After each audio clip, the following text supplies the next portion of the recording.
জুবিন গাৰ্গক ন্যায় প্ৰদানৰ দাবীত আছুৰ সমদল উজান বজাৰত মমবাতি লৈ সমদল আছুৰ শহীদ ন্যাসৰ পৰা আছুৰ নেতা সদস্য ৰেলী গোলাঘাট যোৰহাটৰ লগতে ৰাজ্যৰ বিভিন্ন প্ৰান্তত আছুৰ সমদল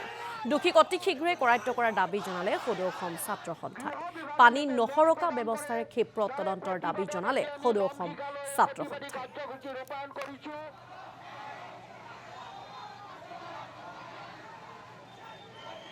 এই যিজন ফেষ্টিভেল মহন্ত চামকানু মহন্ত তেওঁক অতি সোনকালে কাৰায়ত্ব কৰিব লাগে আৰু একেলগে মেনেজাৰ সিদ্ধাৰ্থ তাকো কাৰায়ত্ব কৰিব লাগে আৰু দৃষ্টান্তমূলক শাস্তি দিব লাগে আমাৰ মৰমৰ শিল্পীজন আমাৰ হিয়াৰ আমঠুজনক এনেধৰণে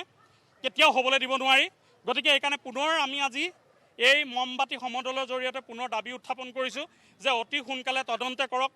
দোষীক শাস্তি দিয়ক আৰু যি ব্যাগুম অৰ্থনৈতিক যি লেনদেন হৈছিল তাৰ তদন্ত কৰক গতিকে তদন্ত হ'ব লাগিব আৰু এই তদন্ত প্ৰক্ৰিয়া পানী নসৰকাৰ ভিতৰত হ'ব লাগিব এই কথা স্পষ্ট আৰু এই মমহিকা সমদলৰ পৰা আমি এটা কথাই ক'ব বিচাৰিছোঁ অতি শীঘ্ৰে যিসকল দোষী আছে দোষীক কৰায়ত্ব কৰিব লাগে আৰু এই ঘটনাৰ লগত যদি কোনোবা দোষীয়ে জুবিন গাৰ্গ ডাঙৰীয়াক যদি মৃত্যুৰ পথলৈ লৈ গৈছিল সেয়া বিচাৰি উলিয়াই আনি ইয়াৰ ওপৰত শাস্তিমূলক ব্যৱস্থা হ'ব লাগে চৰকাৰখনে ব্যৱস্থা গ্ৰহণ কৰিব লাগে চৰকাৰৰ প্ৰতি আমি আহ্বান জনাইছোঁ ছিংগাপুৰত থকা অসম এছ'চিয়েশ্যনৰ যিমানখিনি মানুহ আছে সকলোকে অসম তথা ভাৰতলৈ লৈ আহিব লাগে তেখেতসকল যিহেতু ভাৰতৰ নাগৰিক তেখেতসকলক ভাৰতলৈ আনি তেখেতসকলক সোধা পোছা কৰি যদি তেখেতসকলৰ মাজতো দোষী আছে দোষীক কৰায়ত্ব কৰিব লাগে অসমৰ হিয়াৰ আমঠু জুবিন দা অসমৰ সম্পদ আছিলে কোনো এলা বেচা ব্যক্তি নাছিলে তেখেতৰ ওপৰত যি ধৰণৰ তেওঁলোকৰ নৈতিক দায়িত্ব থাকিব লাগিছিলে কেৱল মাত্ৰ পইচাৰ কাৰণে তেওঁলোকে উৎসৱ পাতি তেওঁলোকে পইচাৰ সংগ্ৰহৰ কৰাৰ কাৰণে যি ধৰণৰ ব্যৱস্থা গ্ৰহণ কৰিছে ধিক্কাৰ জনাইছোঁ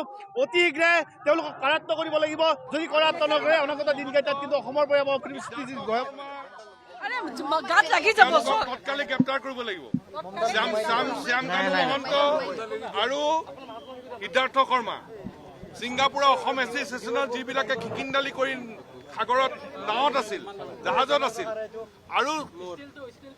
জুবিন গাৰ্গৰ যতনৰ লগত জড়িত যিসকল ব্যক্তি আছে তেওঁলোক সকলোকে গ্ৰেপ্তাৰ কৰিব লাগে আৰু কঠোৰ দৃষ্টান্তমূলক শাস্তি দিব লাগে অসম চৰকাৰৰ প্ৰতি আমাৰ প্ৰশ্ন যে শ্যামকানু মহন্ত আৰু সিদ্ধাৰ্থ শৰ্মা